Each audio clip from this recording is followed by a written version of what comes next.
Psychopath एक ऐसा trait जिसे रिसर्चर्स आज भी रिसर्च कर रहे हैं। अगर इसकी बुकिश डेफिनेशन निकाली जाए तो ये एक ऐसा ट्रेट है जो इंसान को अनसेंसिटिव, अनइमोशनल एंड मॉरली डिप्राइव्ड बना देता है। एक साइकोपैथ को किसी भी चीज से कोई लगाव नहीं होता, इंसानों से भी नहीं।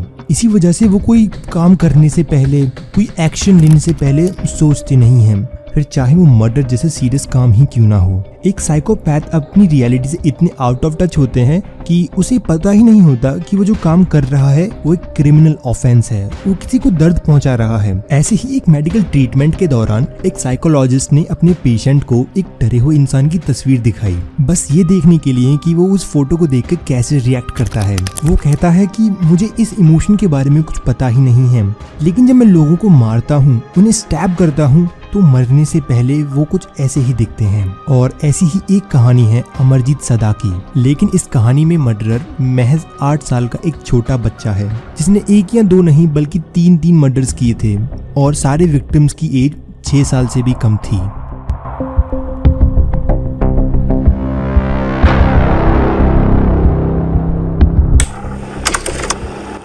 बिहार के बेगूसराय डिस्ट्रिक्ट में एक छोटा सा गांव है जिसका नाम है मुसहरी। इस गांव की एक खासियत है कि इस गांव में काफी बच्चे हैं जो एक साथ खेलते हैं, एक साथ पढ़ते हैं। इस गांव के लोग दिहाड़ी मजदूरी करके अपना गुजारा करते हैं। वो हर सुबह अपने बच्चों को स्कूल छोड़ आते हैं और काम खत्म करके शाम को उन्हें लेने जाते हैं। और ऐसा ही कुछ होता है चुनचुन देवी की 6 महीने की बेटी खुशबू के साथ। चुनचुन देवी हर सुबह खुशबू को स्कूल छोड़ आती और शाम को लेने जाती। लेकिन एक दिन जब चुनचुन देवी अपनी बेटी को लेने गयी तो उन्हें वहाँ अपनी बेटी कहीं नजर नहीं आई। अब माँ है, परेशान तो होंगी ही। अब इतनी छोटी बच्ची गुम हो गई तो एक माँ पर क्या गुजरेगी आप समझ ही सकते हैं।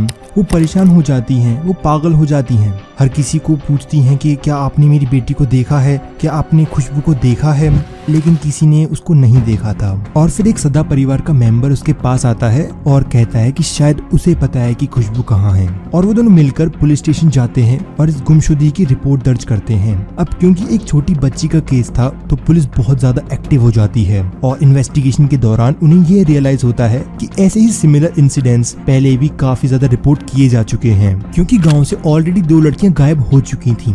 जब और ज्यादा इन्वेस्टिगेशन की जाती है तब उन्हें पता चलता है कि वो दोनों लड़कियां सदा परिवार की मेंबर थीं। धीरे धीरे गांव वालों को ये बात पता चलती है कि गांव से 2 नहीं बल्कि 3 लड़कियां गायब हो चुकी थीं और पूरे गांव में दहशत मच जाती है। अब सदा परिवार का वो मेंबर जो पुलिस की मदद कर रहा था वो उन्हें प्लेग्राउंड ले जाता है, जहाँ पर पुलिस पहली बार 8 साल के बच्चे अमरजीत सदा से मिलती है। वो उस बच्चे से पूछती है कि क्या तुमने खुशबू को देखा है? तो बच्चा कुछ कहता नहीं है, बस स्माइल करता है। अब किसी वजह से पुलिस को लगता है कि इस बच्चे को शायद कुछ पता है, शायद इसने किसी को देखा है जो खुशबू को उठाकर ले गया हो। इसी वजह से इस बच्चे को पुलिस स्टेशन लाया जाता है। पुलिस स्टेशन में अमरजीत का बिहेवियर बिल्कुल डिफरेंट होता है। एक नॉर्मल सर्कमस्टांस में कोई भी बच्चा डरेगा, लेकिन अमरजीत का केस बिल्कुल डिफरेंट था। वो पुलिस स्टेशन में बिल्कुल भी नहीं डरता, इनफैक्ट वो स्माइल करता है, वो चीजों को ऑब्जर्व करता है। और अगर कोई भी पुलिस ऑफिसर उसके पास आता है तो वो कहता है कि पहले आप मुझे बिस्किट दिलाओ, फिर मैं आपको सब कुछ बता दूंगा। फाइनली फिर एक पुलिस ऑफिसर उसे एक बिस्किट का पैकेट देते हैं। अमरजीत खुश होकर कहता है कि हाँ, उसे पता है खुशबू कहाँ है। वो कहता है कि खुशबू अब मर चुकी है और उसे ये सब इसलिए पता है क्योंकि उसी ने खुशबू को मारा है। अब यह सब देखकर पुलिस के लिए ये जानना बहुत जरूरी हो गया था कि अमरजीत ने ये किया कैसे। इस पर अमरजीत कहता है कि वो स्कूल में था जब उसने खुशबू को देखा। वो अकेली थी तो अमरजीत उसे वहाँ से उठा लाया, फिर झाड़ियों के बीच ले जाकर उसने उसका गला घोटने की कोशिश की। लेकिन वो कहता है कि जब वो उसका गला घोट रहा था तब उसे मजा नहीं आ रहा था, उसे वो सेटिस्फेक्शन नहीं मिल रही थी। उसे खुशबू की आंखों में दर्द देखना था, मजबूरी देखनी थी, लेकिन वो उसे दिखाई नहीं दे रही थी। इसलिए वो उसे छोड़ एक ईंट उठाकर लाता है और उसे तब तक मारता है जब तक वो मर नहीं जाती। यह सुनकर पुलिस शॉक में आ जाती है। अमरजीत का केस बहुत ही कॉम्प्लिकेटेड था। उसका जन्म 1998 में एक बहुत ही गरीब परिवार में हुआ था। उसके पिता एक मजदूर और माँ एक हाउसवाइफ थी। पैसे नहीं होने की वजह से उसके परिवार ने सोचा कि वो मुसहरी गांव में शिफ्ट होंगे। उस वक्त अमरजीत की उम्र 6 साल थी, लेकिन गरीब होने की वजह से अमरजीत बचपन से ही अपने आप को, अपनी फैमिली को अब्यूज होते हुए देख रहा था और यह उसके दिमाग में एक बहुत ही नेगेटिवली इम्पैक्ट कर रहा था। अमरजीत एक डिस्टर्ब चाइल्ड था। उसके अंदर हमेशा से ही एक वायलेंट स्ट्रीक, एक मर्डर वाली स्ट्रीक थी। वो लोगों से उनसे झगड़ता था, उनसे बदतमीजी करता था, उनके साथ हमेशा हाथापाई करता और इस चीज की फ्रीक्वेंसी दिन प्रतिदिन बढ़ती जा रही थी। अमरजीत के इस बिहेवियर के बारे में ना कि सिर्फ उसके परिवार को बल्कि गांव वालों को भी पता था। इनफैक्ट उसके परिवार वालों ने उसके इस वायलेंट स्ट्रीक को एक्सपीरियंस भी किया था। जो 2 लड़कियां इस फैमिली से गायब हुई थी, उन दोनों का मर्डर भी अमरजीत ने ही किया था। उनमें से एक अमरजीत की चचेरी बहन जो 6 साल की थी और दूसरी अमरजीत की सगी बहन जो कि सिर्फ 6 महीने की थी। लेकिन सबसे पेनफुल बात यह है कि अमरजीत ने इन दोनों बच्चियों को भी उतनी ही बेरहमी से मारा जिस तरीके से उसने खुशबू का कत्ल किया था। एंड सबसे दुख की बात यह थी कि अमरजीत के परिवार वाले ये सब जानते थे।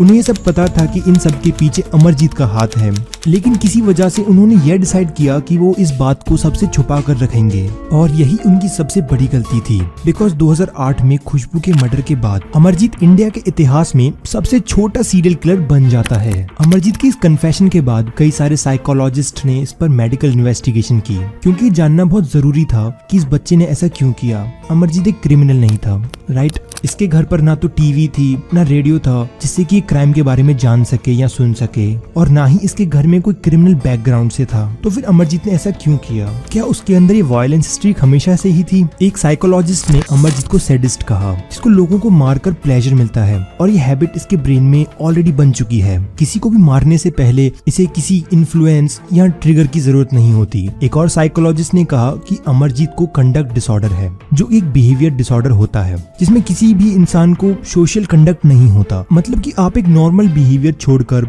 एक परसिस्टेंट, रिपीटेटिव एंड अग्रेसिवनेस दिखाते हैं। यह डिसऑर्डर कई सारे टीनेजर्स और यंग एडल्ट्स में पाया जाता है, लेकिन इस बार एक 8 साल के बच्चे में इस डिसऑर्डर को देखना बहुत ही डिस्टर्बिंग था। अब क्योंकि अमरजीत एक 8 साल का बच्चा है, तो as per Indian law, Indian constitution, कोई भी इंसान 18 साल से नीचे है तो उसे जेल नहीं हो सकती।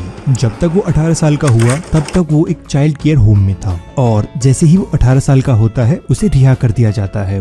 आज अमरजीत कुछ 24 साल का होगा, और 2015 में ये सुनने में आया था कि अमरजीत एक नए नाम के साथ एक नए शहर में एक नई जिंदगी जी रहा है। लेकिन वो इस वक्त कहाँ है, क्या कर रहा है, किस हालात में है, क्या सोच रहा है, यह किसी को नहीं पता। वीडियो अच्छी लगी हो तो लाइक कीजिए, शेयर कीजिए और कमेंट्स में बताइए कि अब आपको किस टॉपिक के ऊपर वीडियो चाहिए।